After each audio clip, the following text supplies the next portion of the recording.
Barbeck is a proud sponsor of local H&R Preps.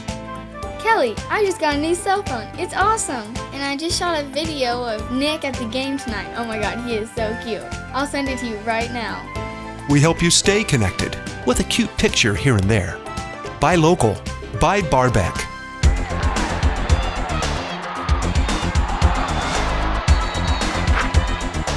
Hello and welcome to the first basketball preps preview.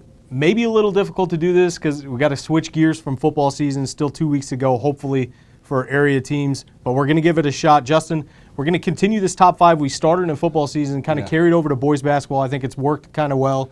It gives us a good look at a bunch of different teams. Start us off on your preseason top five for boys basketball. Yeah, obviously, we haven't seen anybody play, and we're just looking at kind of what we know from last year and what coaches are telling us, this year. So, obviously there could be some maybe teams a on shot here. in the dark to a certain degree, but we know these teams as well as anybody. So I agree with that, and I think that it's a pretty safe bet to say number one, two topless.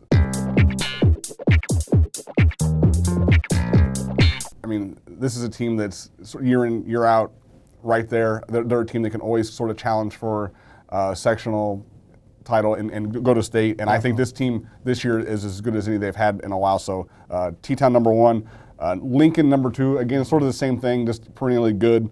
Jordan Nelson's going to have a real nice year for them this year. Number three, I have Flora. This was kind of an up-and-coming team last year with Paul Knapp. And I think this year he's got some guys around him, and there is some talent on the roster other than him. Yeah, exactly. And I think that this could be really a breakout year for Flora. Number four, Pena. Again, some Pena love. This they just have a really good stream of athletes right now, and I know Coach Gary Bowker just loves the fact that maybe there's not a ton of basketball players on the team, but they have just tons of really big, good athletes who are driven to win, coming off a great football season, and he likes that as well. Number five, I have Charleston. They're a team that sort of underachieved maybe in some recent years, but they're going to have a really good point guard in Joey Miller, and then T.J. Bell, who is probably about the only real guy right now getting Division I looks in our area. He's transferred back from Indiana. I think it was a school in Bloomington, Indiana. He's transferred back. He's 6'7". This is a guy you're going to hear about if you get a chance to see him. Definitely, take a look. Not a lot. He hasn't played a ton of varsity minutes. I think he played some as a freshman at Charleston. So, so a little bit of an unknown there. But he's got all the tools to be an outstanding player. So Charleston could turn out to be really good this year. Yeah, 6'7". I mean, you can't teach height. Yeah. So I mean, that's a good starting point.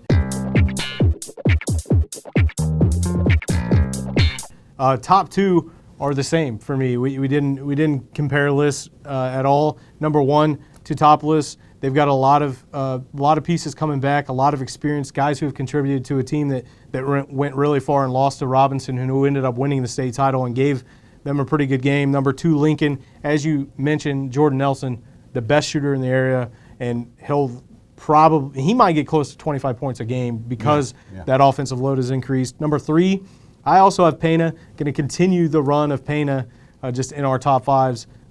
They're poised, it looks like, for another good sports season. Yep. Number four, a county team, Sangamon Valley. I feel like this team maybe is finally kind of turning the corner. I know we've known about Eric Leonard and Dan Rensler for quite a while, but I think this is maybe them kind of getting over the hump this season. Eric Leonard averaged 20 points a game last year, and the Storm are going to be pretty fun to watch, and I think the best team in the county. Yeah. Checking in at number five, Paul Knapp and Flora. You also had them ranked. So that's my top five, and I think Sangamon Valley might be able to position themselves a little bit farther up there, depending on how much Eric Leonard gets better this year.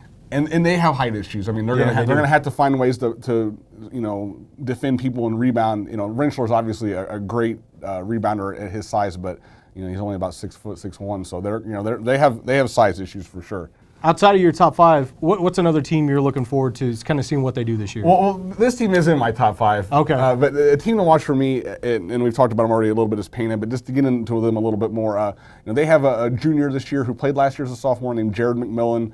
McMillan has been a name at Pena that they've had a ton of good girls and boys players come down the chute, and so I really like their team this year. Like I mentioned before, coming off that great football season, he felt like last year going into the season, Coach Bowker did, They were probably a 15, 16 win team. They end up winning, more than 20 games. He thought basically kind of coming off that football season last year. That helps. Yeah, and this year, they have more talent back, so he kind of liked them anyway. Now they're coming off another good football season. They have McMillan coming into his junior year. They have Nick Spracklin, who's just a beast. He is a beast. And he'll be inside. I don't know that there'll be a more intimidating presence inside for many teams this year. So really like Pena.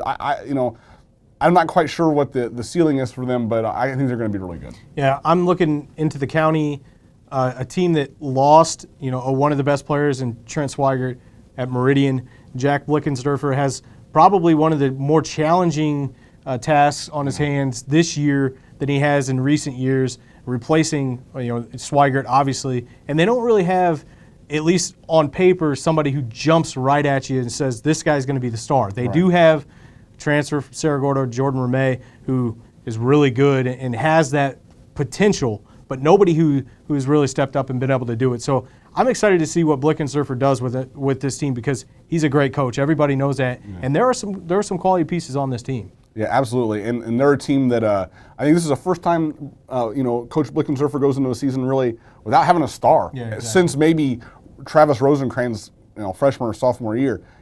He's always had sort of that star point guard even than Swigert, and they'll go in this year sort of just really in a ball share situation. He likes their team though. But you think Ramey might be able to be that person? Somebody to watch a little bit. You look at the point guard sort of. He's the one that follows. I mean, that's a tough place to be when you're following Rosencrantz and Swigert, but Jack likes him.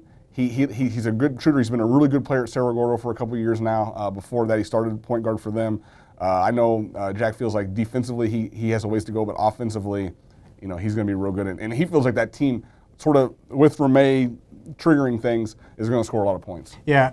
Eric Leonard, I mentioned him before from Sangamon Valley. He's a kid that I'm going to continue to keep my eye on. Like I said, 20 points a game last season, led them in a variety of categories, and really just to see how much of a step he can take, because I think people knew about him last year, but now it's year after year when you continue to put up numbers, they're going to start running that box and one a lot more often. He's going to start seeing double teams, and teams are really going to start to focus in on him. So he's got to be able to show that he can handle that pressure, continue to score because they have to have him to score, but also distribute the basketball. Yeah, he's definitely the runaway preseason favorite for County Player of the Year. Eric Leonard is. Yeah, just a quick something on girls basketball. Obviously, that started up on Monday of this week. Justin, just a quick team to kind of look out for this year. Definitely, Cowden Herrick Beecher City was a team, the only team in our area that made state last year.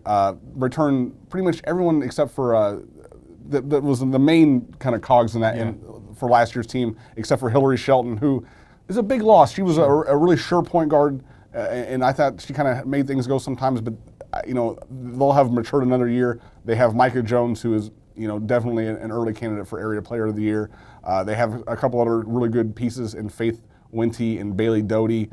And then even beyond that, they just have a lot of girls who are capable of coming in and doing the things you need to win games. Yeah, Jones in the season opener on Monday night, 30-plus points. Yeah. So we knew she was the real deal, but she comes out right away and says, hey, don't forget about me. I'm legit.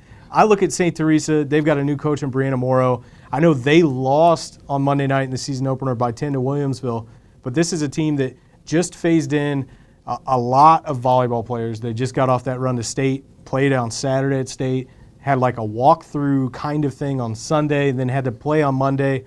So, I would attribute that loss to just not knowing the offense and defense and things that Coach Morrow is changing. So I look at this team. They've got a lot of pieces, starting with the point guard and Aaron Hedinger. So this is going to be a very good Bulldog team, I think. Going to challenge probably Argina, Tuscola, those two other teams to win the OCAL this year. Right, and Tolano Unity as well. Yes. Coach Morrow is a proven winner, and there's a lot of good players on that team, and look for big things from them as well. Yeah, with basketball season underway on the girls' side, make sure you check out the website. We'll have full preseason and season preview information also in the print edition. Pick it up. There'll be kind of extra tidbits all week long, so make sure you check out all that coverage this week.